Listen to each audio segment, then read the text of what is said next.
Just time. In a minute. You do not have bills. What about in a minute? Lose 500. We do not stop rising. When you mean first address. Just time. In a minute. Just be through down my enemy. Lose 500. We do not stop rising.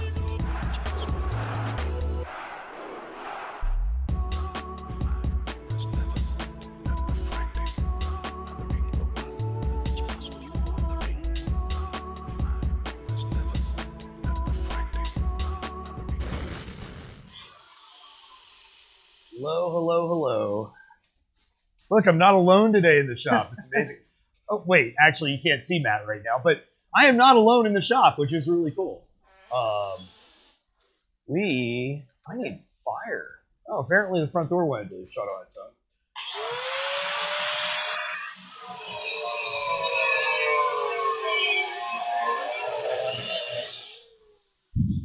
I hope that's not too loud for you. Matt has to do 2 cuts on his billet. While he's doing that, I am going to get this forge going. So, which may take 1 or 2 tries. So don't laugh.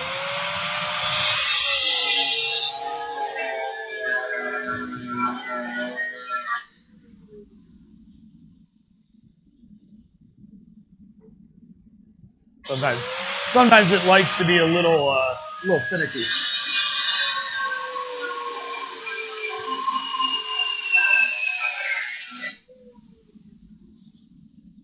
Jesus, are you done yet? Yeah. Oh, okay, good. Good. Yeah, that was an awful lot of noise for something that didn't have to happen. This stuff out of the way. So Matt's going to be working on a piece of Damascus that he actually started forging this past weekend. And then, time got a hold of us. But he's going to take this lovely piece right here in his hand, and we're going to forge a knife. And we're under the gun because someone just got... So, when you have kids, all of a sudden, things, let's just say schedules happen. So we're at least going to get this knife all forged out. And actually, it's a really good idea, because if we get this forged out, what I'll do is I will probably have to run a normalizing cycle at some point. Okay. In the next 2 days. So I'll just run the knife through the normalizing cycle so we can get it forged and, rough shaped. That way it'll be normalized, ready to go. And, if we keep with our previous plan, then we can just come right back and harden it and go. So essentially you've got like an hour and 25 minutes. No pressure. No pressure. If you don't, that's not a big deal either. Okay. If we don't get it all done, that's cool.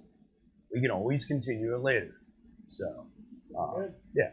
So, looks like we've got our forge going. Got some blade tongs there. Yep. Which hammer do you prefer, Matt? It doesn't matter. I guess it depends on what we're doing. So the very first thing that I want you to do is I want you to, we're going to draw one of these ends round. Okay. Or essentially we're going to draw it down to a point. So you might want a lighter hammer for that. If so, try that one. Yeah, that's fine. That works. Yeah, that's 1,000 grams. Okay. Whereas my regular one is like 2,700 grams. Okay. Or no, sorry, 1,700 grams. Yeah. So, I don't know. Oh, hey, thanks for the follow. So go ahead, Matt. Let's grab your blade tongs. Let's go ahead and get that in the forge. Because it's not going to get hot just standing here talking about it. if you're just tuning in, Matt is working on a piece. We've got about an hour and a half or so that he gets to work on it today, and then he's got to go pick up his son. So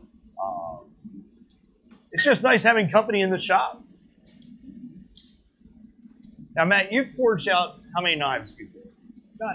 None. You've never forged out a knife. Okay. Nope. That's right. You've taken a tomahawk class, is with me. But this is the first time you actually get to. So, hammering out the blade. One of the biggest differences between the tomahawk and this blade that you're going to be forging is it's a lot more delicate. When you think about it, when we were doing the tomahawk, our steel was what, 5/8 of an inch thick. Yeah. So you could really hit it a lot harder. Here it's going to be very, very delicate, and especially as thin as we got that billet, which is great. It's going to make for a really nice practical knife, easy to sharpen. But as thin as we got that, you really want to make sure that you pay attention to temperature. If it seems like it's dipping down a little bit too much, if it goes past that kind of like mid-range orange color, get it back in the heat. Because especially with the laminated structure of this, we don't want to delaminate that steel at all. So,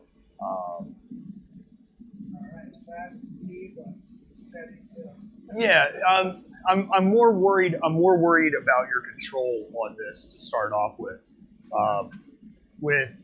So these tongs are going to probably hold that better than those. I do have some, I think, in between this. But what I want you to do, let me just show you here, before it gets too hot. And you don't need to go all the way in with a piece this long, because we're really trying to work. We're really trying to work just the end of that. But what I want you to do, switch camera views here quick.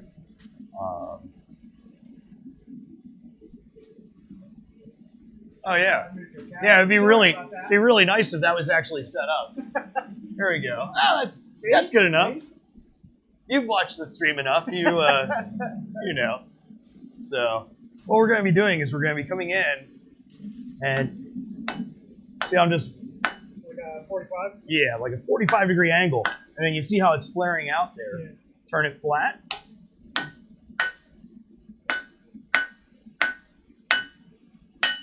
And about that color is where I would go ahead.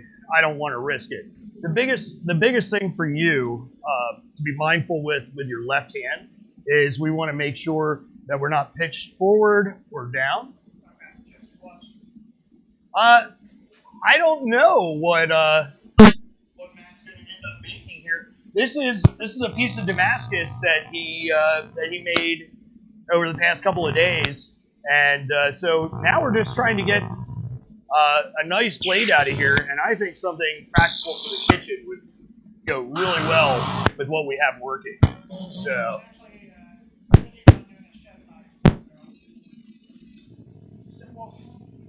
need to do one. Mine's going to jack up, and I need to replace it. yeah. Better way than, Yep.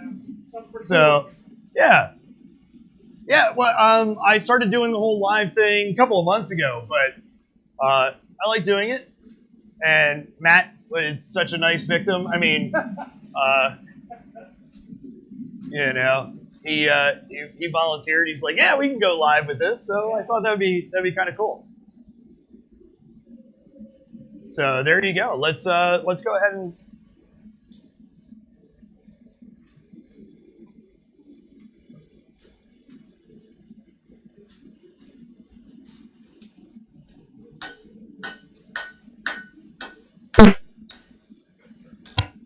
Excellent. Don't worry about getting both sides. The anvil should take care of that other side for you. Just pick a side that you're comfortable with, and so there you go. You're already hammering like a pro. And now I've got to. What's that? I would joke after how many times I've been Yeah, exactly. At least I'm taking it to heart and never remembering it all. Yeah, that's a good thing. Yeah. I've got to figure out what the best course of action to straighten this Deva is. I have an idea. Well, instead of heating it all the way back up, this is a knife that I forged yesterday. I missed. No. I forged the knife on Tuesday. Monday. I forged a different knife live. So this is a knife that I forged on Tuesday, and then I heat treated both knives yesterday.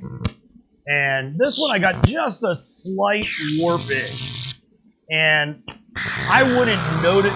Like, I think once it's handled, it wouldn't be noticed, and most of that is down where the handle tapers. So I'm gonna try a method when Matt's piece goes in to be tempered. I'm gonna try a method that I'm often successful with to straighten that out. So.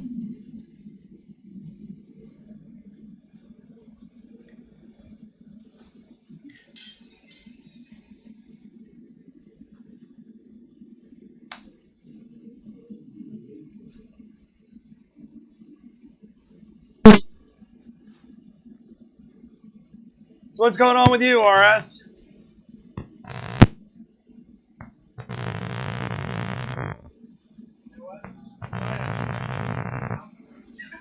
Oh, there you go. There you go.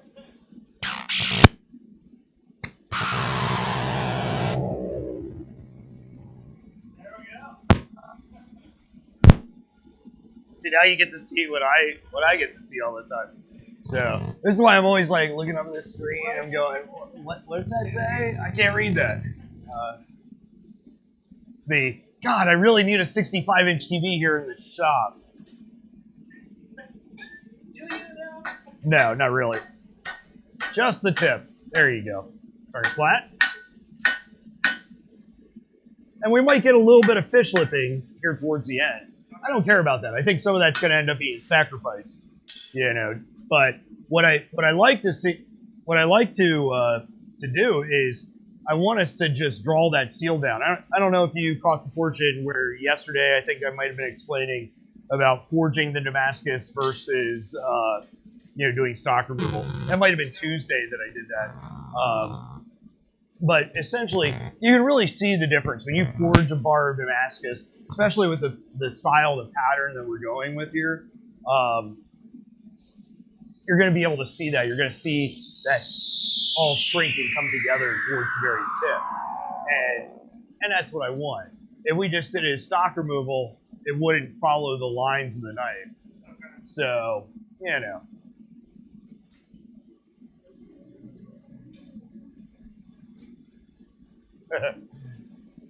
Oh, is that your dad? I believe so. Ah, nice. I seem to recall him getting on here when your mom was on here. Yeah. That's what I just asked her. I was like, hey, is that you and Dad? So make sure that you get right here as well. We want to. What I'd like to see is I'd like to see it be a nice gentle curve down instead of that abrupt step where it transitions an angle. Oh, Right. So I want it to just slope down towards there. gotcha.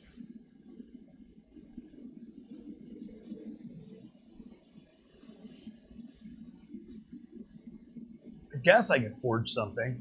I don't know what I'd want to forge though. Are you going to straighten that thing or no? No, I'm actually gonna wait until you go ahead and temper yours. I have another trick that I can use to straighten that out.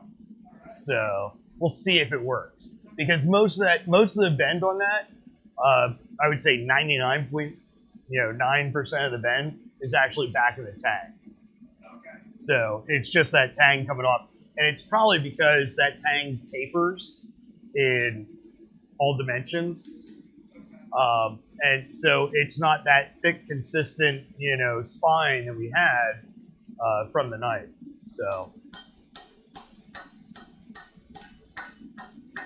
there you go.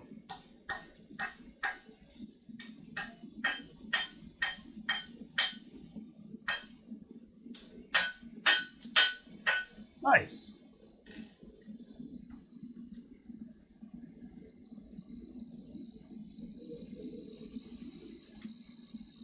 So now, how thick is it there towards the very tip? Okay. So why don't we go ahead and thin it down some? You want to use power hammer? Okay. Okay. So what I want you to do is you're going to come in and you're going to use this side and just kind of lightly hit. Don't go full on. And we're going to just kind of pull it back and forth, back and forth. All right. I'll try to give you as much of a, just the tip, ma'am, just the tip. So I'll try to give you as much, what I can talk you through. So I'll turn the hammer on.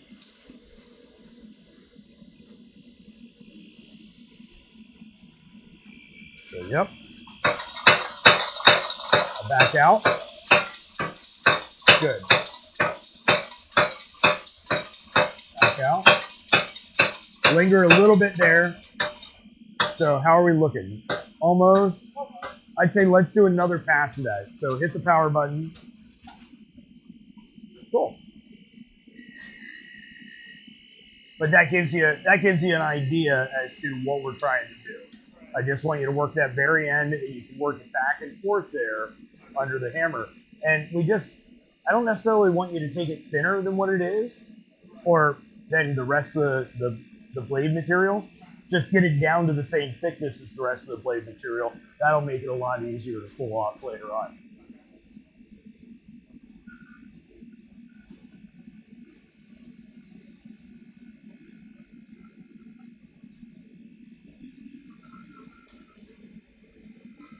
Looks like good heat.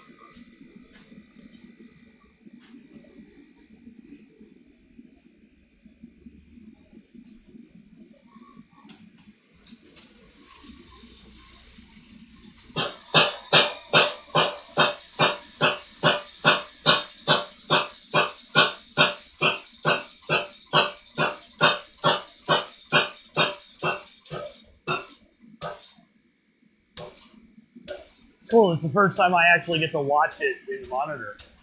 It's so hard to turn your head around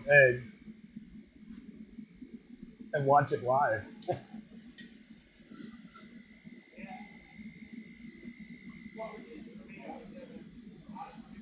Right.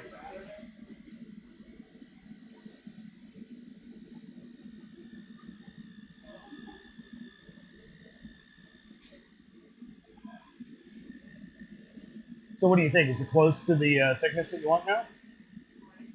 Okay. Do you need to go one more time? Okay.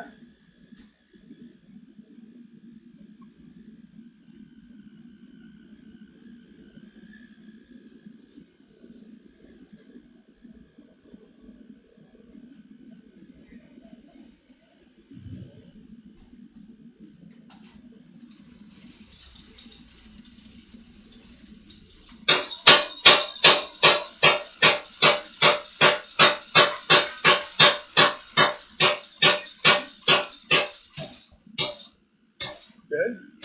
All right. So when you did that, notice that it took a little bit of an arc there to it. It's just the way that, what's going to happen because we're not subtracting any material. So now come back lightly with the hammer, straighten that out. We still want that edge, or what's going to be the edge. We want that to be a nice straight line. We don't want to curve down, which is what it's doing right now. So let's do that next over the anvil.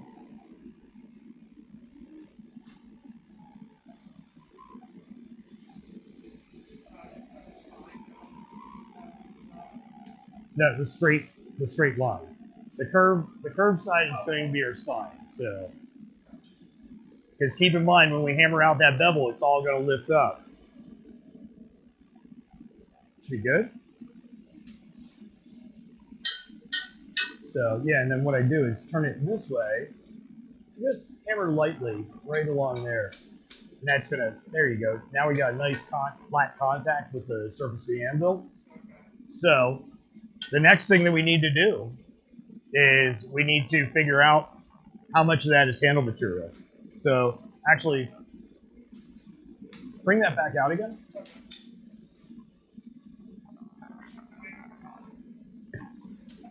You're the one that put it in there.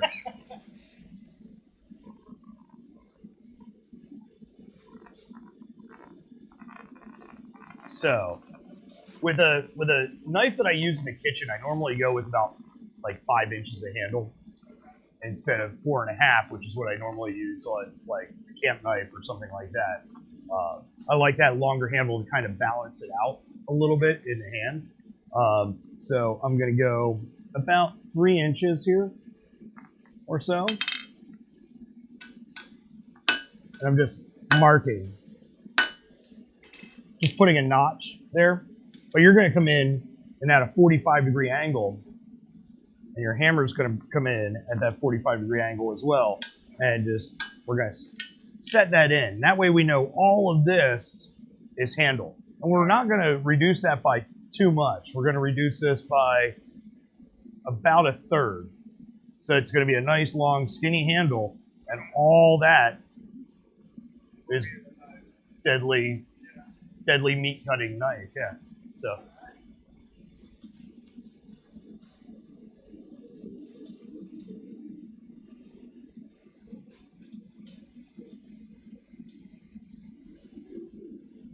It's so nice to have a stream going on where I don't have to be the one swinging the hammer.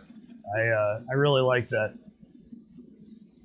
All I had to do is, you know, just lazy, yeah. I don't know, I may go live again tonight. I may do something else, so I'm not sure. You know, I figured we'd be working into the wee hours and getting this done. But hey, life, you know, that's what it's all about. Saturday though, we'll sleep in. Like, I'd say like 12. Because I'll be, not to be too nerdy, but I'll be up playing D&D until like 4 o'clock in the morning. So, yeah, we stream that on Tabletops and Anvils. Is the name of the account. Get it? Tabletop and Anvils. Yeah, no. Doesn't venture too far. I used to actually do the stream here on the Underhill Forge account.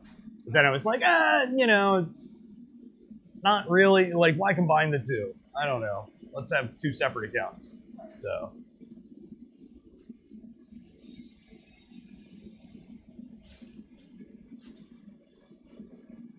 And there's some more nerdy stuff that I want to do with Tabletops and Anvils that is not blacksmith related, so.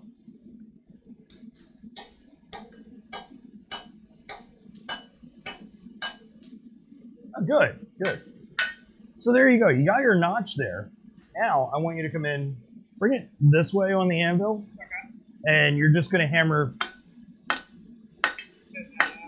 Well, what we're doing is we're working at that transition. So right here, we're setting that down. I always like to work from that transition out towards the end of the handle because sometimes I like the end of that handle to be a little thicker, you know. So I kind of work in here and then slowly start pulling the steel out the further that I need to go. And this way, if we need to, we can always steal some from here if we need to, like a little bit further back. If you put that notch in like a little too, like you just made it a little too short. Well, then let's steal 1/2 inch. So we come up another 1/2 inch, do that again, and it's easily correctable. And you don't lose that much of your blade. Well, that might work anyway, because doing like a 3/4 stack. Yeah. So, Oh, that's right. I totally forgot about a 3/4 tack. I don't know. You might be full on that one. I think you'll end up getting full on that. And you know what? Let's keep on doing it because the blade length is really good. Did I show you my 14-inch chef's knife? No. Okay. I have a 14-inch chef's knife that I use in the kitchen all the time. And I have really deep counters, but let me tell you, it's a pain in the ass. Mainly because you have anything sitting around the cutting board and you go to cut, it's too long. It bumps into stuff. Like I've slaughtered a bag of flour sitting behind my cutting board already. And, so, like, yes, it's always cool to have the big-ass kitchen knife, but it's not always practical to have that big-ass kitchen knife. And especially, like, for people that live in older homes, people that, live in, like, prefab, places like prefab-style kitchens, a lot of times they have a shorter counter depth. And so, like, if you bought your kitchen from IKEA, it might be a little bit narrower, of a countertop, where you might only have like a 21-inch countertop instead of like 20, 24, 26, and then some older homes have really big countertops. And I mean, modern homes, there's a lot of places that just an island. Well, if you have an island, then that's not really an issue. But, like you were saying. So, oh, cool. Right, so that'll be the design. All right. And with that, the single type of steel in the middle there. Right. So it'll show up on the bottom of the Damascus. Yeah. So. All right. So at least I know what style we're going for. That's cool.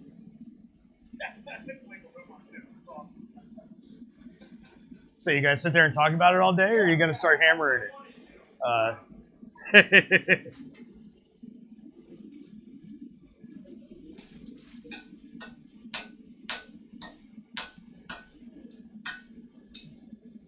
If you're going to try to straighten that out, flip it all the way over. Always hit the apex of the curve. Otherwise, it's going to just stress that metal out a lot.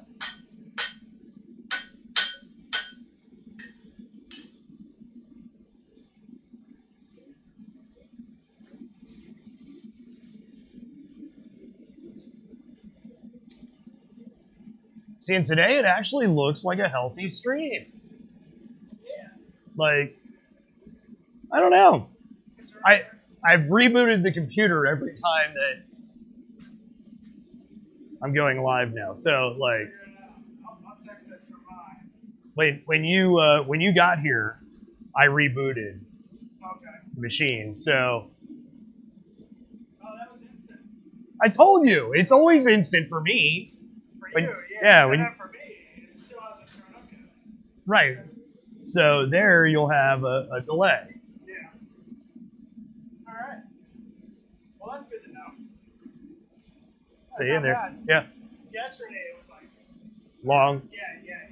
It was like 6-7 minutes for it to show up on my screen. Right. So I thought it was really late for you. Oh no, it's not late for me. I see everything as soon as you type it. Okay. So that's what people don't understand is, well, I'm not seeing it come up on the screen. Well, that's because you're seeing what I'm broadcasting, which is delayed. Good.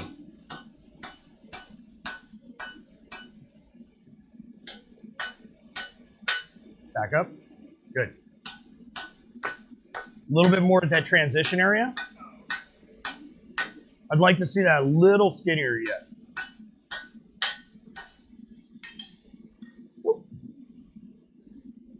My producer has bad timing, I'm sorry. Switching cameras, You have one job. You have one job, just control that damn camera. I get it, yeah. I know. It's like all of a sudden, you go back to the anvil and you pull up the power hammer, then pull up the anvil, go back to the power hammer, and yeah, whatever. But it's nice to have the ability to do that. And then Saturday when you're here, at some point I'll be setting up that camera above the grinding station. So that'll be cool.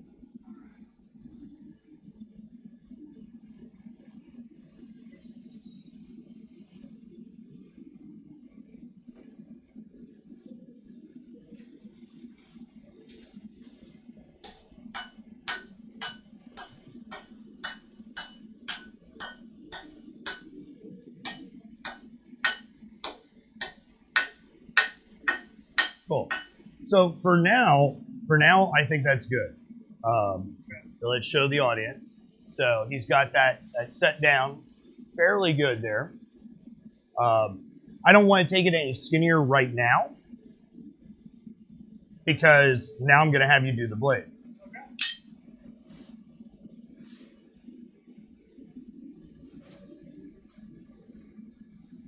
So when we do the bevel, I'll show you a quick pass. Just keep it fresh in your mind.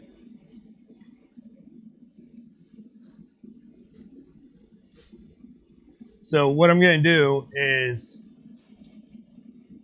come over here. I'm going to grab your piece out of the forge.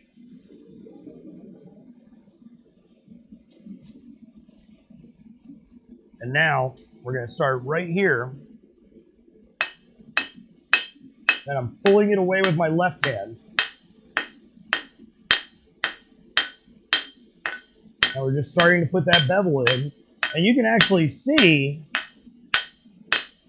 like, can you see the difference between here and here? Yes. So that just means that I need to concentrate more back here. See how that's just stretching that material out and it's making it thinner. And so basically, when we do that, that's going to end up lifting this tip up as well. So, but the main thing, come over to this side of the anvil, hold it like this, so it's parallel to your body, and the hammerhead's at an angle, okay? And we're just pulling across with the left hand, and the right hand is always bringing that hammer down in the same spot. So.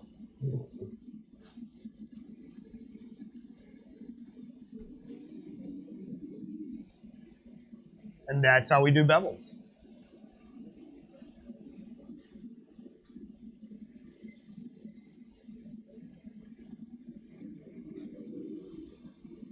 See, easy peasy. I say that now. You say it now, but there are other complications that can and probably will happen. Like we might notice some twisting in that blade. Those are things that are kind of a pain to get out, but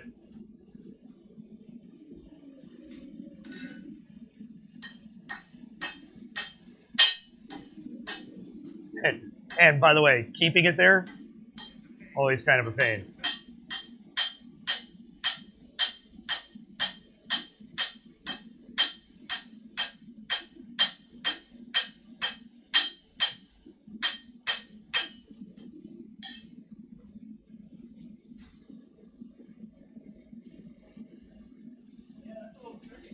It is a little tricky. Let me.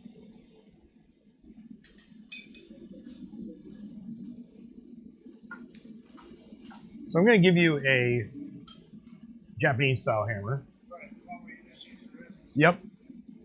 You might find that a little bit easier. I know I do, is especially when I'm going that thin on a blade, like with chef's knives and stuff. You know, we don't have that much material there to support it.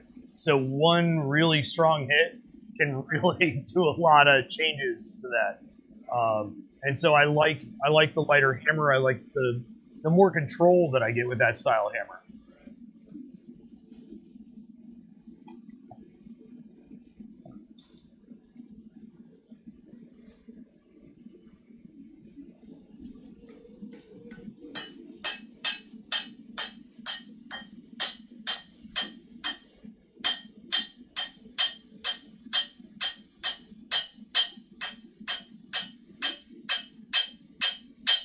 Now, pay attention. Why that's curving like that is because your arm is lifting up as you're coming out. So if it was up, don't hit it like that. Right. If you wanted to straighten it, the apex of the curve, so you'd hit here. Just tap. There you go. And so now that just straightened that out.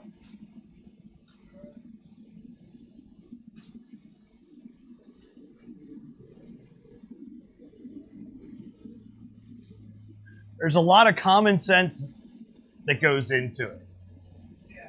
But yet, everybody overthinks it. Everybody overthinks it. So,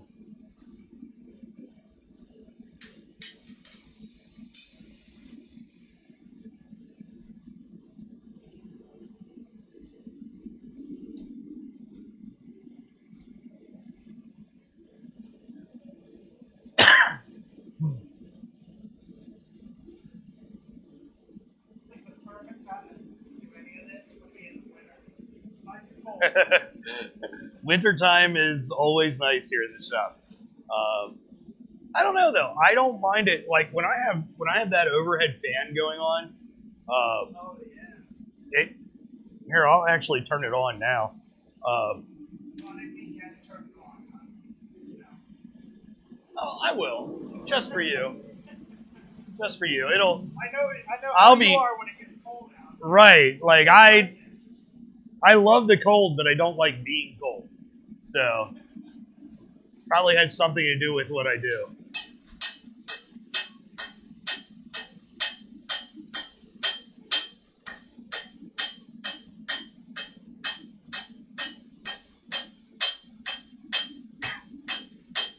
There you go.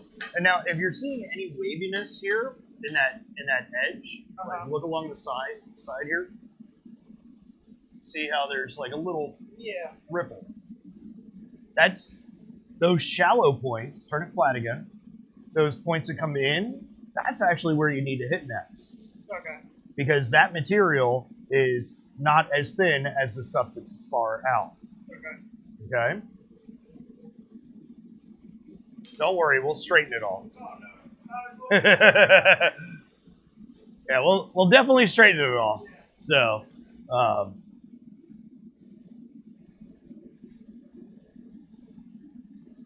but yeah, otherwise, I mean, it's all we're doing. I always like to say that I'm stretching the canvas, Right. you know, and you can only paint the picture on the right size canvas, you know.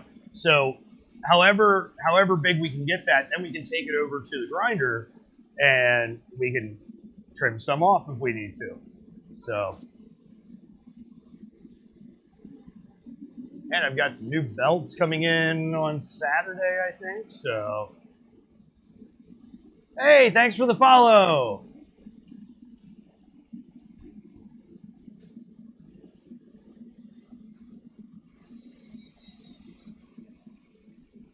Appreciate it.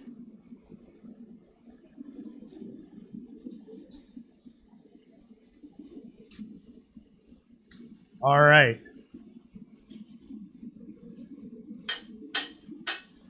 Yep.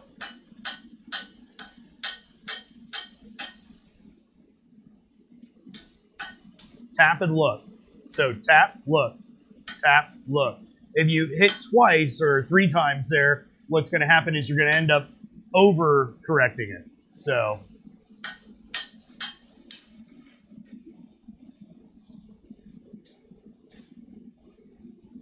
Yeah, that's one of my problems. I always pick that hand up too. you're picking up the left hand and you're twisting a little bit with it as well. Okay. So, but that's really all about spatial awareness. You know, Right. it's not easy. Like you've never held a nail with a pair of 20-inch long, you know, pliers and then tried to swing a hammer at it. Right. So that's not something that you've ever done before.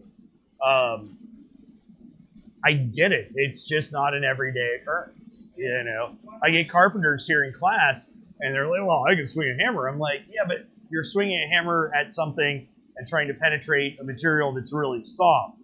Here you're not. It's more about the rebound. It's about, you know, not tiring yourself out with a hammer that weighs twice as much. Right. you know.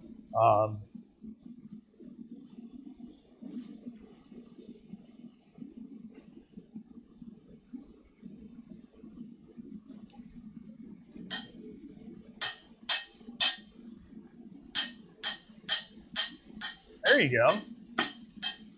It's looking really nice. Yep.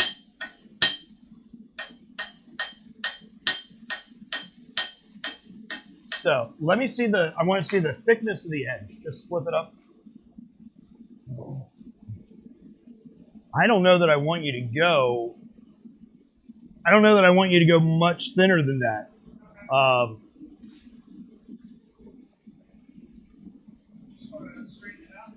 Yeah, so let's straighten it out. We have a couple of different methods that we can use to straighten it out. I'm going to let you do it with the hammer first.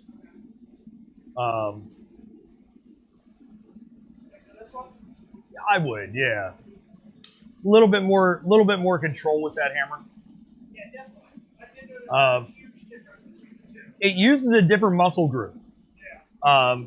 So it's not the full arm or lower portion of your arm, your forearm swinging that hammer. It's much more in the wrist. And so I think there's a lot more control there. That's a good heat. It's so thin now that... So light tap. There you go.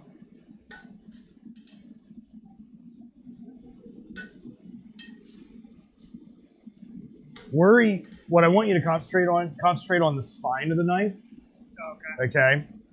And the edge, because it's so thin, might be a little bit of a pain in the butt. But I can come back and do that like really quick.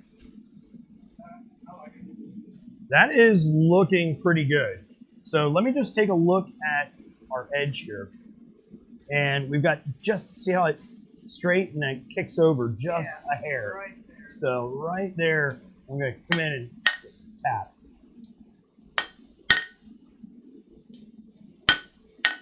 Just hitting on that opposite side. There we go. Okay. Now I took that a little out of straight. But notice, like, I'm not hitting very hard. Right. Just tapping and looking.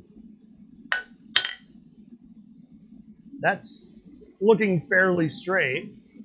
See if they can see that on the camera there. That's looking pretty good. So now what I want you to do,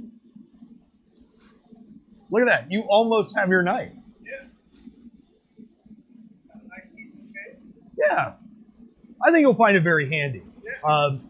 Instead of being closer to that Santoku kind of what you were showing me, Okay. it's a little closer to like a French style utility knife, Okay. which let me tell you, as far as like going in deboning a chicken or mincing vegetables, Right. like I happen to use a lot of green onions and fresh herbs and stuff, and so when I'm mincing stuff, boy, that smaller knife, I use this. It's only about, the blade's only about that tall. Okay. Like the handle is almost as tall as the blade. But it's just got a nice like point to it, and it's got that fine edge where I can come in and just kind of make real thin slices, because like my son doesn't like onion. But I found that if I cut onion thin enough, They won't know. he doesn't complain about it. And it's not worth it for him to try to pick it off his food. So, Right, yeah. Much everywhere. like I've got enchiladas that I made today, or I trade up today. I cooked the meat and did everything, and there's chili peppers, tomatoes, green onions and cilantro in there. And I know that it's not meat, so all he cares about is the tortillas, the cheese, and the meat. But if I mince everything small enough, he's not going to say anything about it. Yeah. So then, I am a texture kind of person. yes, tomorrow afternoon when I put that in the oven, I made 2 trays. I'm like, we're going to be eating these for a couple of days, But you know, when that cooks, it's gonna go down. So that's where I like that thinner, smaller knife. But also, like I like boneless chicken, but I don't like the fact that when I get boneless chicken at the market, it doesn't have the skin on. I still like crispy skin, you know, when I'm doing something on the grill. So I'll buy, you know, whole chicken leg quarters and I'll just debone them. And so a smaller knife with a finer tip like that, perfect. And your grill will, your stomach will thank you when you fire up the grill. And For dinner tonight. oh, there you go. So, some chicken thighs on the grill. I keep on forgetting to. I fill propane all the time. The one bottle of propane I don't fill is my grill. Go figure. Yeah. The important one. I'm like, I pass by it every time I walk out the back door. Oh, yeah, I'm gonna do that tomorrow. Yeah. No, I just keep on forgetting to take the tank because I have a tank down here for it. Oh, okay. I think I borrowed it one night when I needed propane at like 11 o'clock at night, and that was probably 6 months ago. Oh, God. Nah, couldn't have been that long. I know. I'm one of those guys that I'll be standing out, you know, in the snow grilling. Yeah. So, Me and the smoker. Everything I do. I keep the smoker down here at the shop Okay. because I'm often keeping an eye on it when I'm, you know. And it just, I like the special kind of crazy that, you know, having the smoker right outside the door provides, because then you start smelling it and you're like, 10 more hours, it'll be done. Yeah. You know, nothing like driving you. It's fun to do it too, because then you're here, you're going away. Right, but also things like flare-ups with the smoker. Always, you know, it's nice to have a bottle of water and I can go, like, if the chips catch fire, because they do, if like grease drips down depending on what I'm smoking, you know, that can be yeah. So it's nice to have that down here. But I want you to go back in with your handle, okay? And I want you to just forge that out a little bit. I don't know that I go much thinner right here, but if you wanted to in the back, yes. That's the maximum amount of thinness that I would go on that. So.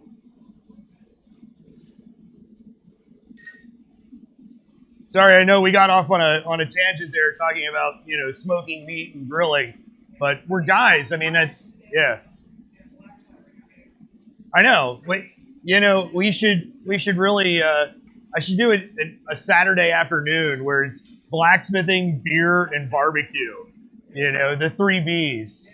You know. Put that smoking restaurant up to the challenge. Yeah. I've got a couple of buddies of mine that do competition barbecue. That is a whole nother world. Yeah. Like, those guys can be crazy. Hey, somebody's saying hi to you. Oh, hey, Mom.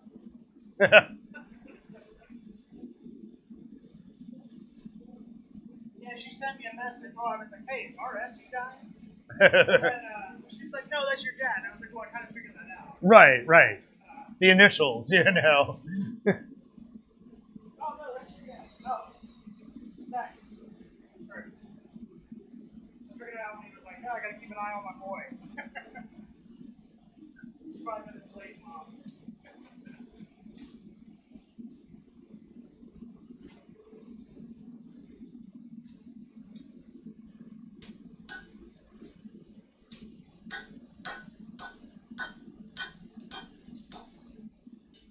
There you go, and just start bringing that down nicely.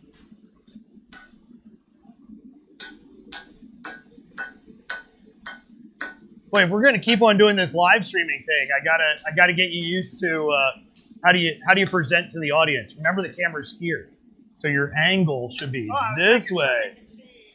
No, they can't see crap that way.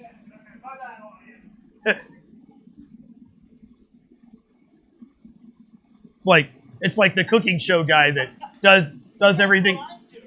He turns around and does his thing and then turns back, you know. Yeah, stand right in front of the camera. Got it.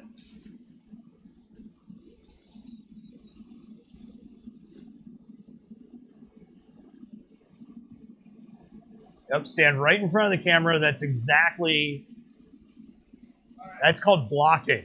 All right. Yes.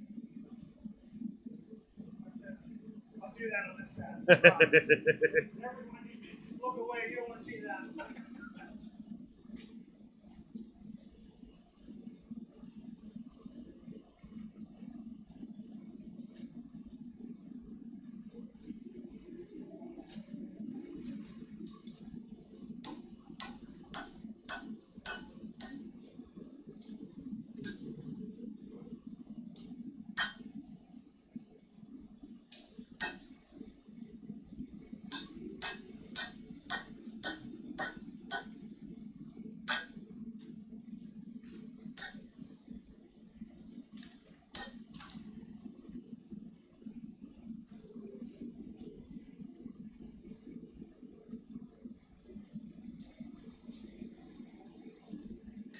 So that's looking pretty good. Drawing that down nicely.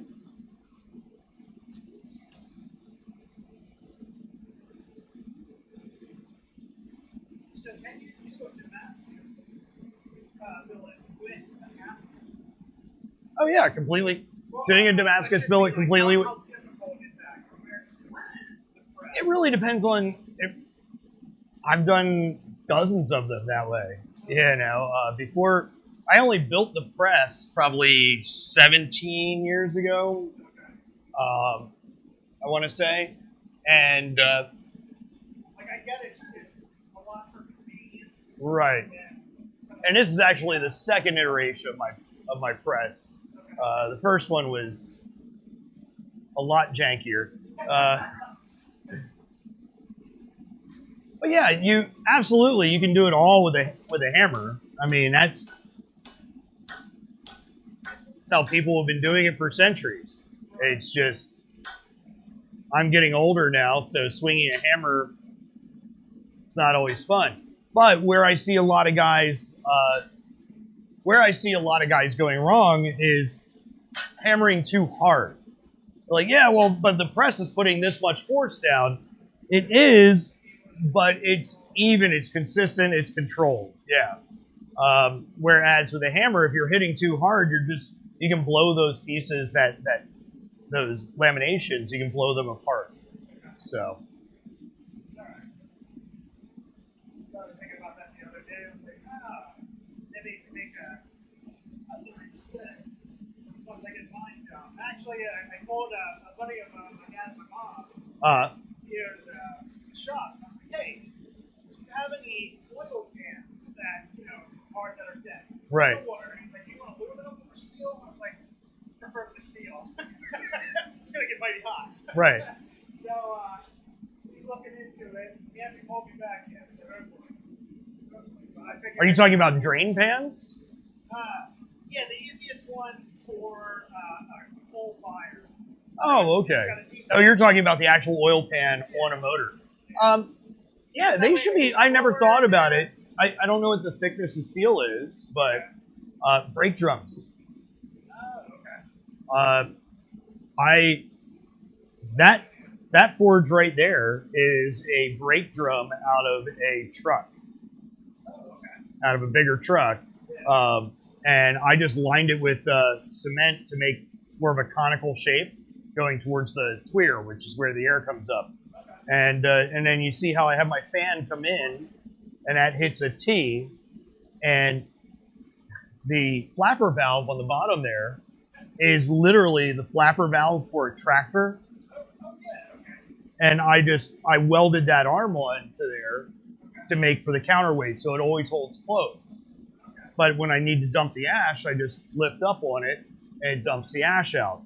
So that forces the air to always constantly go up. The big thing is go for a nice quiet motor. Trust me, it will save you. My friend has made a couple of genuines. He's like, just get a cheap hair dryer. I know guys that have used hair dryers, and they burn out pretty quick. So even though they're only $9 or so,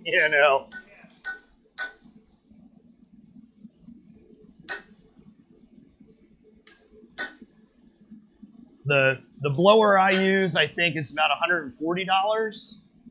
But when I turn this on,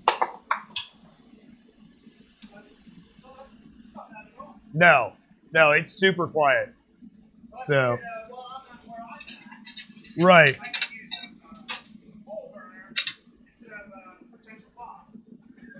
Yeah. But yeah. So inside there, you see how I just made it conical? And I just used refractory cement. You could use fireplace cement for that. Looks like there's a little bit of clog down the bottom. There's not a super amount of air coming out. And that just means I'll take a piece of steel and I'll just jam it down through there and pull it out. But it's not loud at all. Like, you barely know it's running. That's louder. Yeah. So, Between the two, I can definitely hear that. yeah. Right. But yeah, building a coal forge is not hard. And the nice thing is there's a bunch of alternative fuels that you can use as well. You can go to Home Depot in a pinch and buy some charcoal. Yeah. I'm always stocked on that. Like I said, But I'll tell you, you'll go through, a $20 bag of hardwood lump charcoal. Yeah. That's maybe an afternoon of forging. Whereas a 50-pound bag of soft coal will run you probably a little over $10. And that'll be forging for a couple of days. So, depending on how much coal you go through, how big your bed is. And fire management. I mean, fire management's the biggest thing with coal, is learning how to keep an eye on that. I like how it comes out. Yeah. I think it'll be pretty decent for my Right. So is it straight? No. Okay. If the answer is no on is it straight, well then let's go ahead and straighten it out. But it doesn't look like it's too thick, so that's good.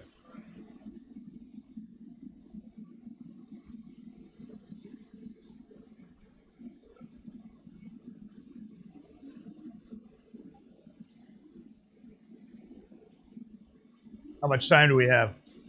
About 30 minutes. About 30 minutes. That's perfect. That's actually a lot. Well, at least for me, that's a lot done. Yeah. Oh. Short amount of time. I'm pretty sure you could bang that out in like 40 minutes. But When I'm streaming, I normally take my time. right. But when I'm just doing production work here in the shop, about 15, 20 minutes, done. When I'm streaming, I relax a little bit because, it gives me a chance to talk a little, explain what I'm doing. I learned that when I was a demonstrating blacksmith for 18 years. So then you have an audience around you and you're constantly explaining what you're doing.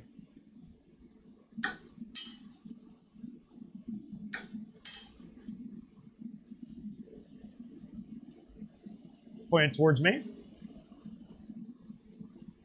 Looks pretty good. It's a little thick at one spot, but you can always grind that. Or you could run it under the power hammer. I'll tell you right now that it'll probably deflect up, so then you just have to straighten it. You want to try that? Run it under the power hammer once. That'll give you the nice benefit of having a smooth surface. Yeah. Yep. Okay. Yeah, I can try that.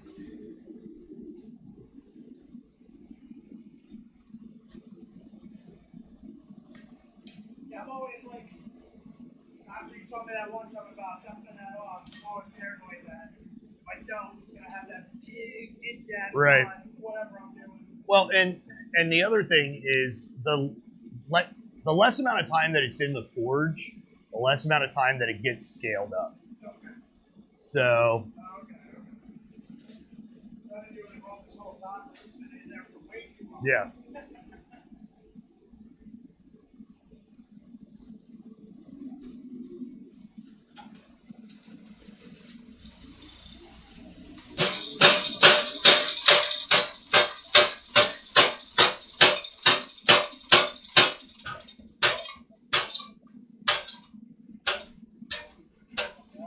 That looks pretty good. Awesome. But you see how that deflected the way I said it was going to. I said it was going to arch up, and that's because I knew there was more material on this side of the knife than there was on the spine. But now, heat it up and come in diagonally. Yep. Yeah, so show that again. Just for the audience watching at home. So see that air gap underneath there. So by hitting right in the middle there, where the apex of that curve is, we can flatten that whole spine. So that's what we want to do next. What if I like the curve? If you like the curve, then we stop. No, I mean that's as simple as it is. It's, you know, coming up with your own designs or little variations on those. You might say, "Oh, I really like this. I want to go with that." And then you finish the knife and you're like, I wish I wouldn't have done that. Yeah. But oftentimes you'll do things like that, and you'll figure it out when you're over at the grinder before you actually get handles on it and stuff like that. So you can always heat it up and correct it. You know, you have to be a little bit more cautious once you have your holes drilled through the tang, because you don't want to change the shape of the holes. So I tend to do those last after, you know, grinding.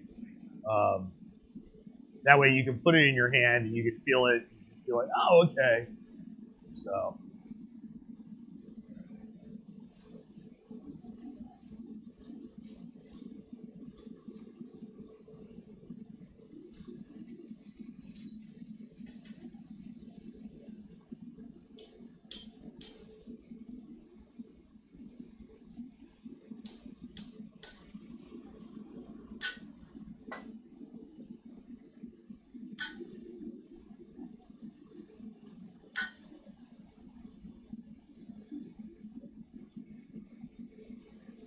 Show them at home. There you go. This is Matt's second time ever live streaming from the shop, but it's also his very first time ever hammering out a knife. So he's hammered out 2 tomahawks before this. Really? You needed to do that? I did. Okay. Felt good. So, what do you think? I like it. It's got a decent shape.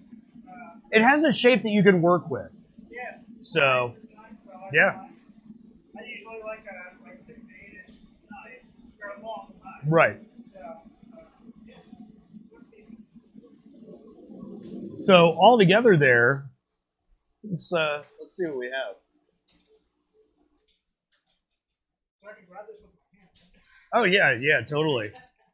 Yeah, as long as it's dark, it's cold. Right. Yeah. Right. That's what I thought.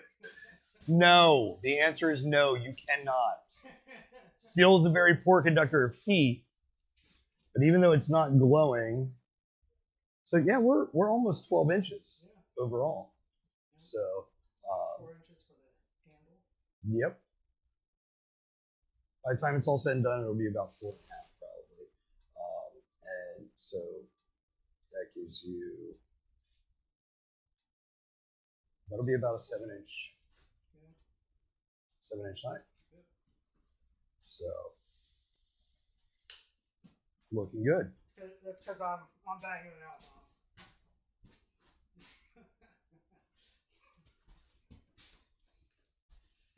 Your boy did well. Your boy did well. I have a good teacher. But what is nice about how thin this is the anvil should draw a lot of that heat away kind of quickly.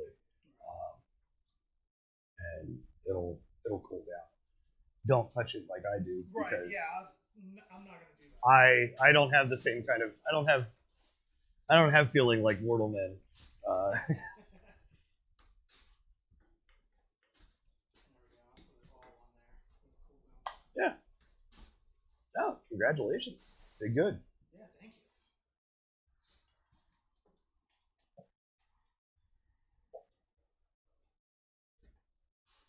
Can't wait to see what the pattern looks like.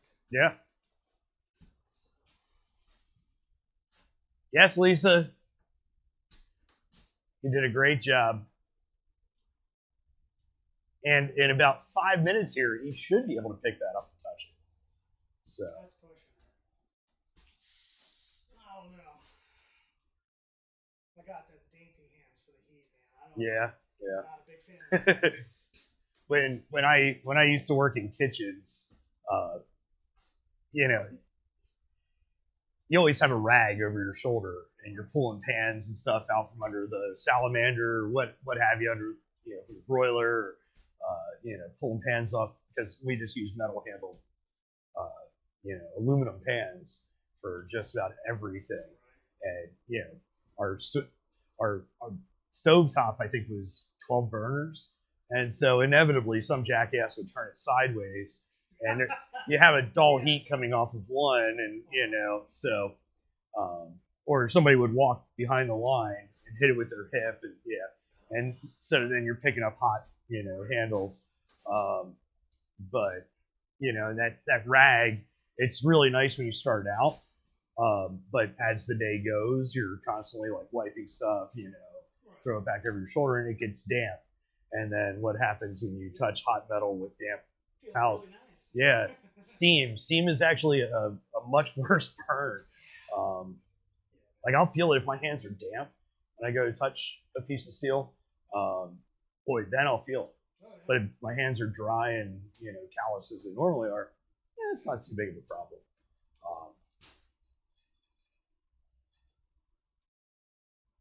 Got a little bit of a bend towards the very back. I'm not worried about it right now. But Oh, I see it. yeah. It's all because that last one I hit. Yep. It's probably because of that. It was that last hit. So I'll see if I can. Before I put it down. So keep in mind, this is still, it's over 200 degrees, but right here at the very end, it's got just a little bit. Yeah, it's still pretty hot. Oh, good. I can just flip it over and bang that. All right, go ahead and touch it, Matt. No, I'm just going to flip it over. Just keep in mind, we're live, I know, so you got to suck it up. I'm going to flip it and hit it. I'm just kidding. Yeah, that's really hot, man. Can I hit it? You could try. That's all I would Oh, do. that bounced. Yeah, okay. Yeah. That's a little too cold. Right. If you hit it, like right now, we're not in any danger because we haven't hardened it, Right. but at the same time, it's a very bad practice to be in. But when we'll just keep that in mind when we grind it, you don't want to go, okay, let's grind it all flat. Right. Follow that curve. Okay. Pay more attention to the thickness of the blade. Don't follow the bend that's in there. And back here, we don't need to get this super clean anyway. For what we're doing, it's more about like getting the holes drilled and everything else. So yeah, the idea is that we'll just kind of follow those curves. You know, there's some places where you might want to, oh, it's just a hair thick here, so I want to just grind a little bit more material away from the side. Okay, that makes sense. But here, and you can grind curves away as well. But I would much rather, right before we normalize it, to go ahead and straighten it out, then normalize it, Okay. and then quench it. And Okay. Yeah. All right. so, Good plan of attack. I'm gonna put a can opener in the front of it. Or, a bottle opener in the front. The whole thing is a bottle. So yeah. I don't have any bottled beer here, but it's weird. I don't have any beer. Did you drink it all? What do you mean drink it all? Look, the other week. I mean, last weekend, man. You had like 30.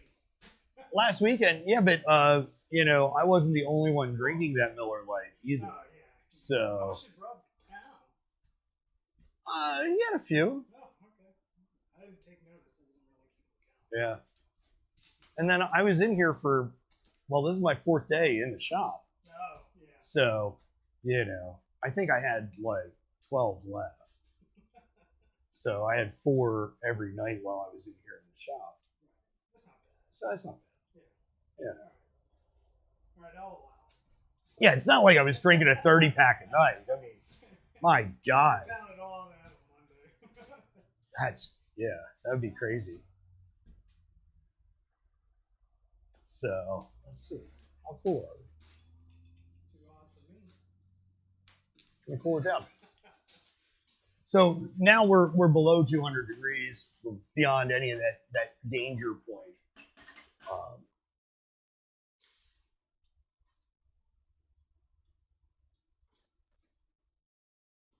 I like the weight of it.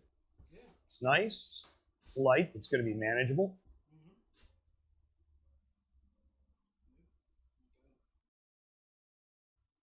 Not bad for your first try at forging a knife. That's for darn sure.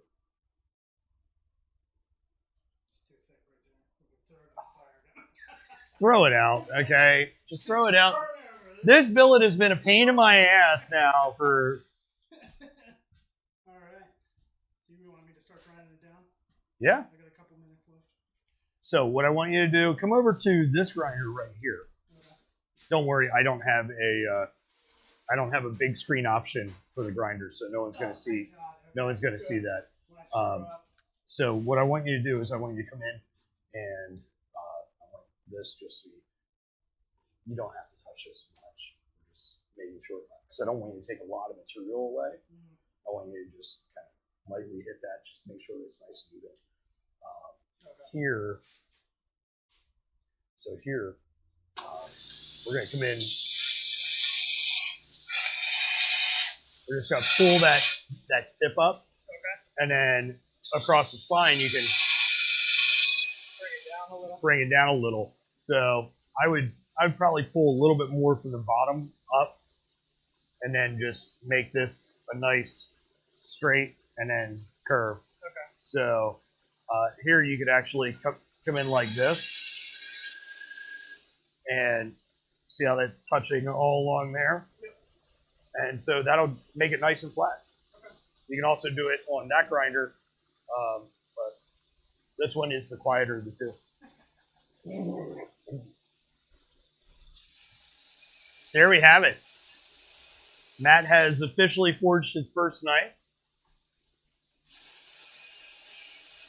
Now I just get to sit back, watch what he's doing, make sure he doesn't grind his fingers off.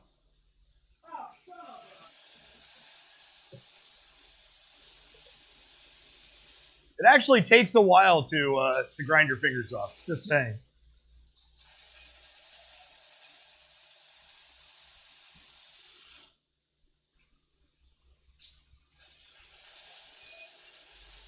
But so he made this complete billet. We've been working on this for a couple of days, but since Matt's local, this thing gave us a lot of problems. That billet took 3 days. Yeah, I've never had one go that long.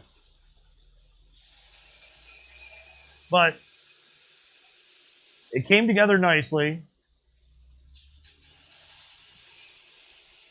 And I like what I see so far. I think the knife that comes out of this is going to look really good. So we'll get it finished up on Saturday because he doesn't have much time today. Just a couple more minutes left.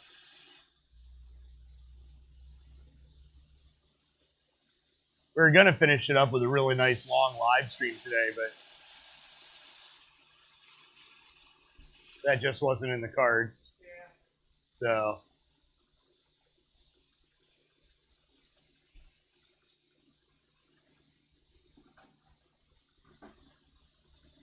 and most importantly, the health of the stream.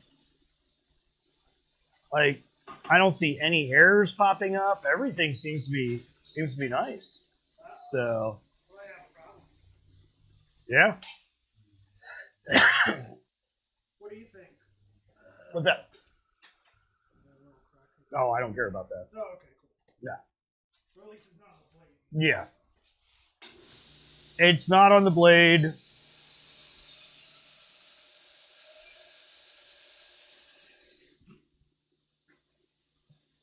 Oh man, that's got to be fun.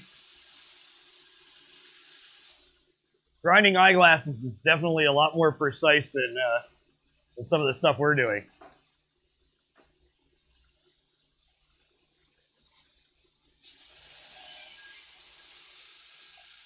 Although they do make these belts for the 2x72 belts, I can get the glass grinding belts, and the lower grit ones are pretty nasty. It's like somebody took a beer bottle, broke it, and epoxied it to a strip of cloth.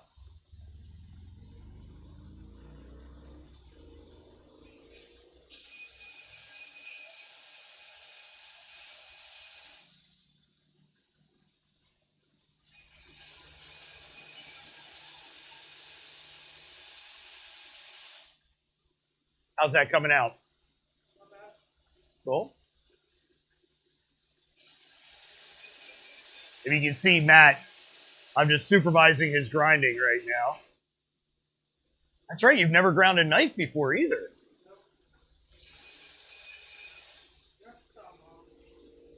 First time forging Damascus, first time forging a knife, first time grinding a knife. Hopefully the heat treat doesn't give us any problems on Saturday. One of the things that can be a little bit of an issue is with how thin, especially with kitchen knives, how thin they tend to get if we don't get our bevels ground exactly precise, or if we take them too thin. Essentially, that can cause warping in the quench oil. So we'll try not to concern ourselves too much with that.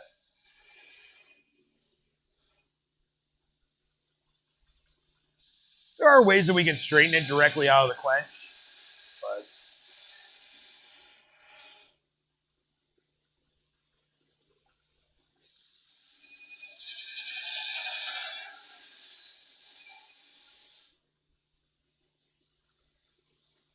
and at some point on Saturday, we'll definitely be going live.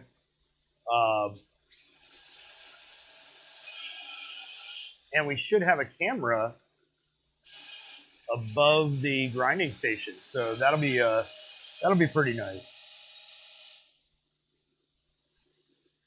I have a camera right now on a tripod pointed at it, but if I get it any closer, it tends to be in the way. So essentially what I'm going to do is take a pipe and drop it from the ceiling, and that is going to just point down at the grinders, give a nice overhead shot. At least in theory. I'm hoping that's how it works.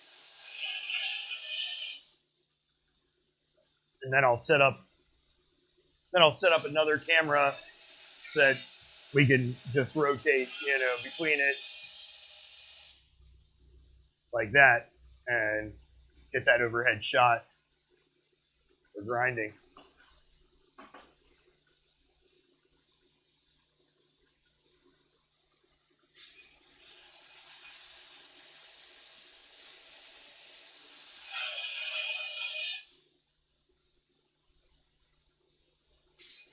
And I'm going to change some of the lighting in here as well, but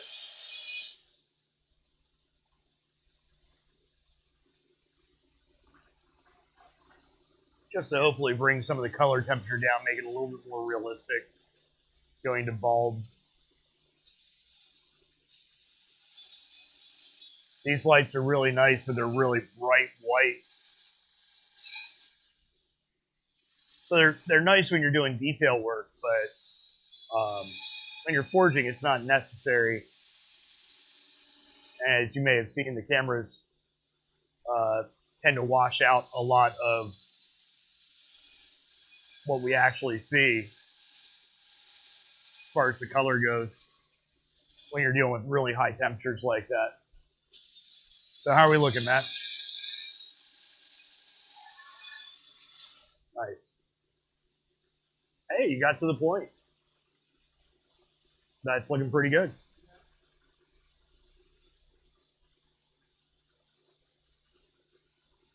Yeah, just a bare minimum there.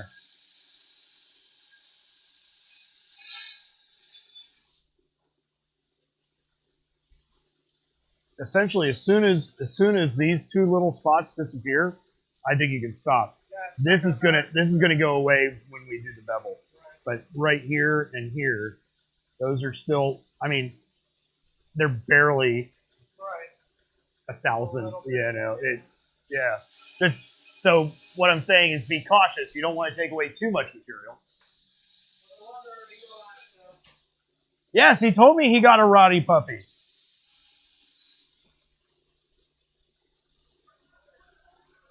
I told him that he'll be changing up furniture soon.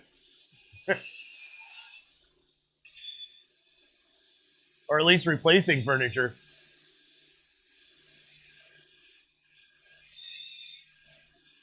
Now be careful you don't grind the tip away. Just as you're pulling up, Matt, you're kind of bringing your left hand down some. Try to keep it more straight up. Because otherwise you're putting pressure there at that tip. And when it hits the bottom of that wheel, it's gonna grind that tip away. Not that we can't put it. Not that we. Yeah, Rob did that, I think, on Sunday.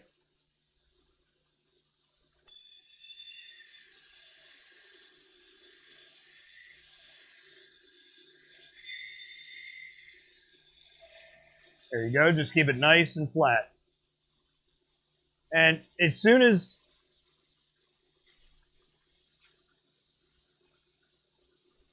get back here.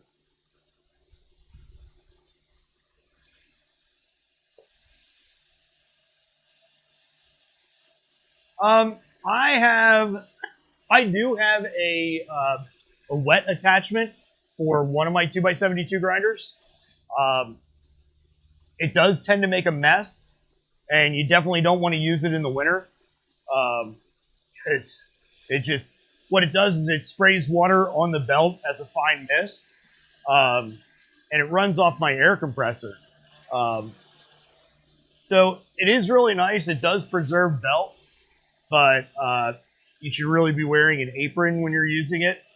And like I said, if it's cold in here, you don't want to be spraying cold water onto yourself.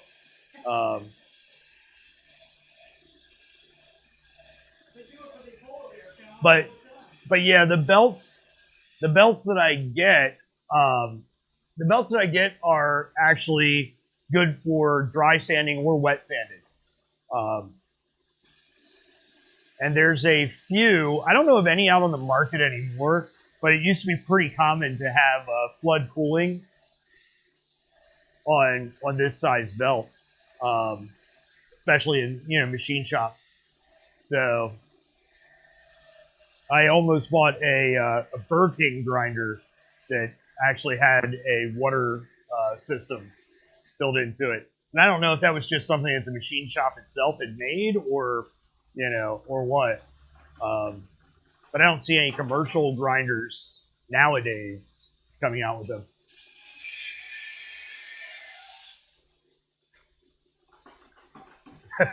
Yes. See, you understand what I'm talking about.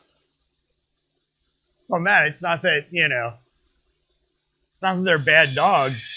Roddy's do like to chew though, and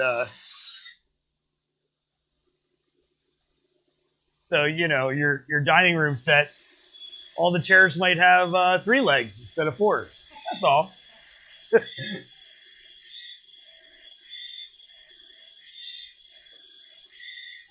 Good. Is that the opposite side now, Matt? Is that the opposite side? No. Try to keep it going on both sides. So I don't want you to grind one side more than the other. I'd rather you bring them both down equally. And if you need to cool it off, grab it from the pointy end, and turn it around. If you need that extra space there.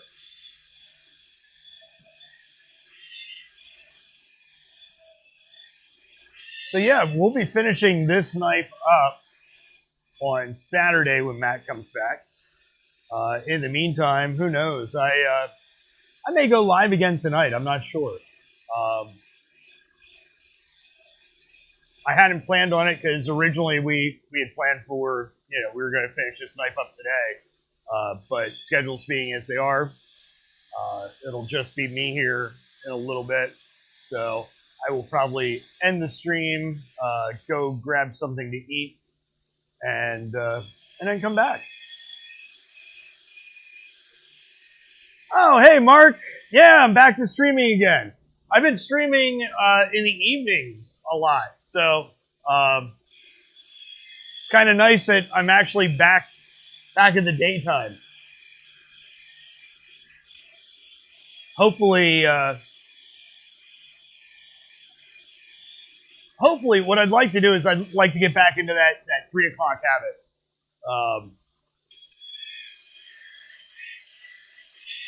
But there are some evenings where it's kind of nice to go late. But otherwise, everything, everything's going, Mark.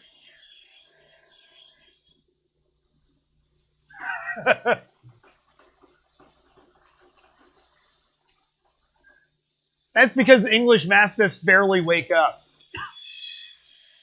My buddy of mine has one, and at least I think it's an English Mastiff. I'm pretty sure that's what he is, and he just has like no energy. He just wants to be loved and fed. So how are we looking on time, Matt? How are we looking on time? I don't know. We're trying. It didn't go off, so I think we're good. Oh, okay. Matt actually set an alarm, so that way he knows to go get his kid.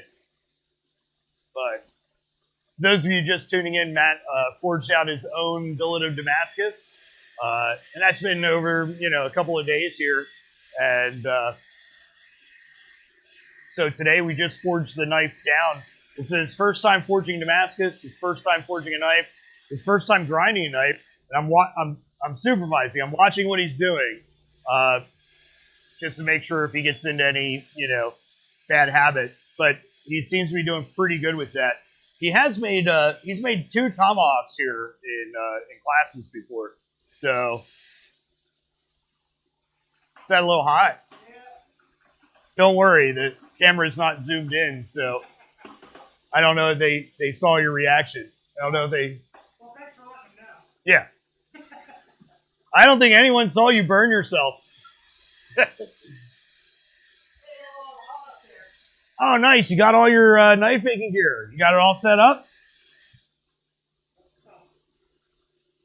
Oh, Mark.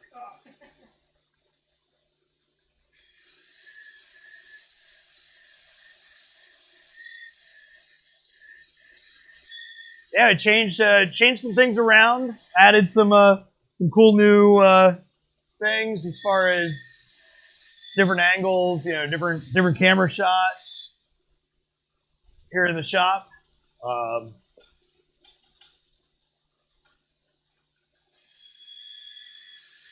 Matt's got his lavalier mic over on the side, but if he had it like directly under his chin, you'd probably be able to hear what he says a little bit more. Oh, my bad. Yeah. I thought it would tune it out with my massive, awesome beard. No, that's your beard acts as what we call in the whole filming thing a dead cat. Oh. You ever see the fuzzy things that go over microphones? Yeah. And they that's called a dead cat. Oh, okay. And so that stops like wind noise and stuff like that. Your beard does the exact same thing, but it doesn't care much about the sound waves coming out of your mouth. So.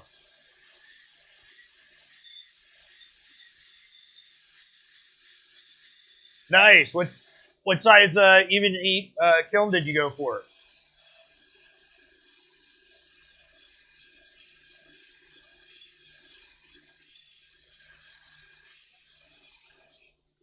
Very cool.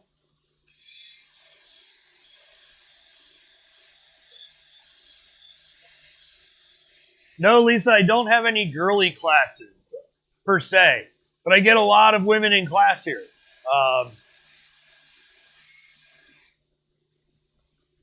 I don't know. We should one of these days, I've been talking about doing a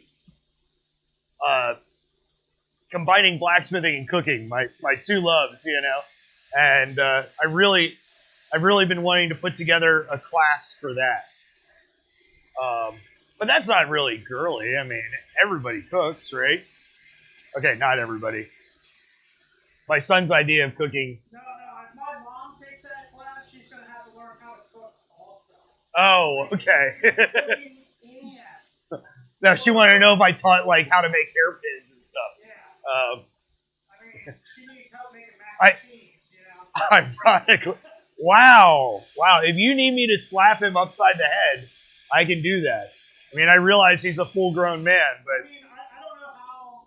I don't know how he. She said it before too. She was like, I don't know how he passed, adolescence by just like nutrition wise. Yeah. I thought I was gonna die. Die of malnutrition, huh? Yeah. Oh, Okay. there's the alarm.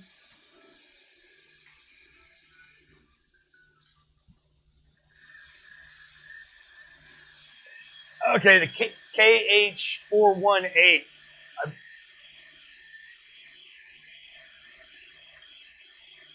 Oh, you can't hear Matt? He's next to the grinder, so I don't know. Matt, say something.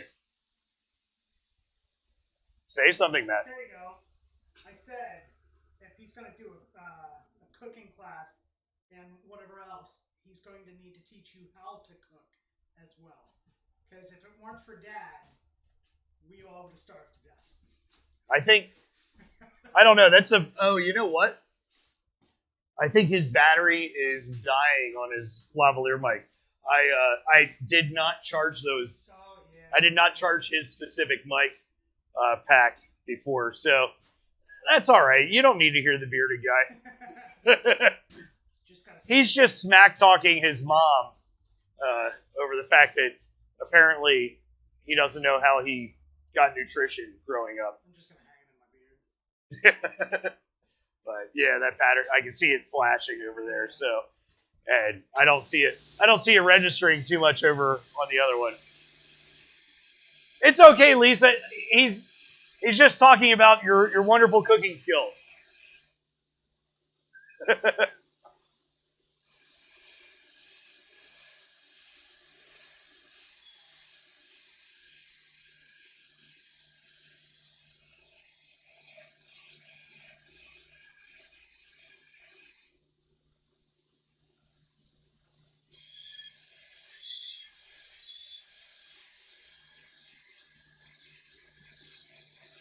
So, Oh, we got the front half finished. well, you don't have to finish it all now. I know. Cool that down. Let's take a look at it.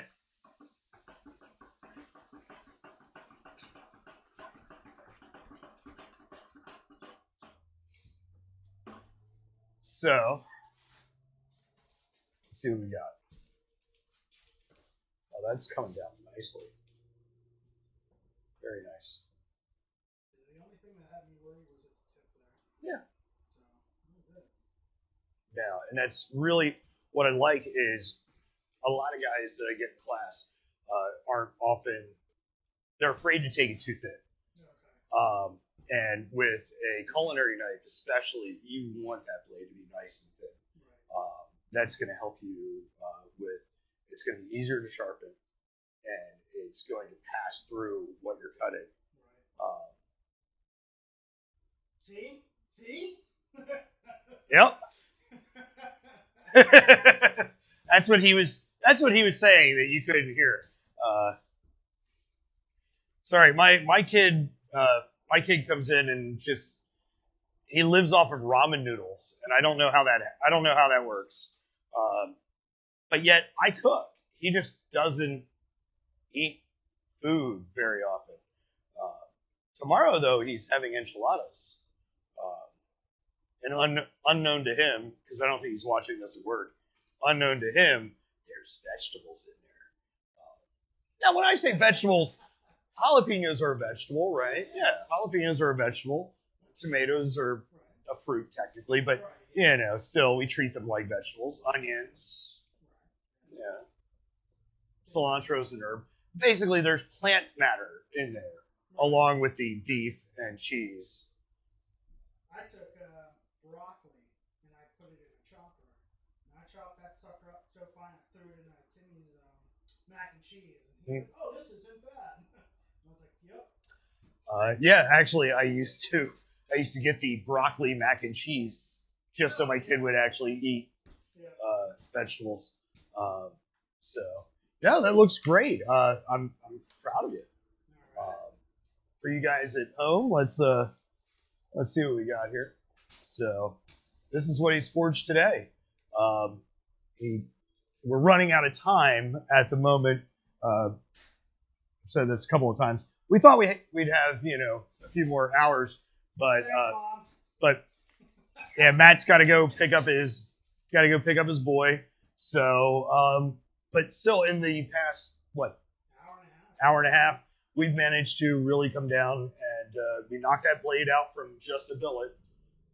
So this was just a bar of steel that he had made, when we started this afternoon. And so now he's got a knife shape. You've got a knife-shaped object, technically. And once we heat treat that, so when you come back on Saturday, we'll concentrate on the second half of the knife. We'll drill the holes down through there. Then we're going to normalize everything. After we normalize, we're going to harden, and then we're going to go ahead and put them into the tempering oven. Okay. So then we can start, thinking about handle material and whatever else. All right. So yeah, great job today. Thank you. Appreciate the hard work. Yep. Thanks for letting me come up. So yes, if you're watching along at off in internet land, I will. I don't know. I'll probably grab some dinner and I'll go just hold it once. Oh, Yeah, just click it. Yeah. Oh, I clicked it and it did something else. Oh, okay. I don't know. So I figured it had to be an old one. But yeah, I'll probably grab something to eat and then I'll be back. I don't know what I'm gonna forge tonight, but yeah, I figure I'll go live one more time. So Take this stuff home, or? yeah, take it with you. Okay. We're good. All right. If you take it with you, I don't lose it. Oh, So, I see. Okay. I'll That's, grab those other pieces too. that's the way that works. So you just set the light pack down there, and yeah, it's fine. There you go. I'll actually recharge those. So. Got my trash the other day. Sorry. Oh, I was wondering who left that McDonald's container there. It was So. okay. Oh, orange juice. But, The juice So. of... well, thanks a lot, folks, for tuning in. Matt's got to go, but like I said, I will probably be back. I don't even know what time it is. It's about 5. About 5? Yep. So, yeah, I'll probably come back about 7 o'clock or so. And so, if you have nothing better to do, feel free, tune in. I'll be back. So, appreciate it. And I'll see you real soon. This camera. was never finding and the finding and the ring no one did you pass the ring it was never finding and the finding did you pass the ring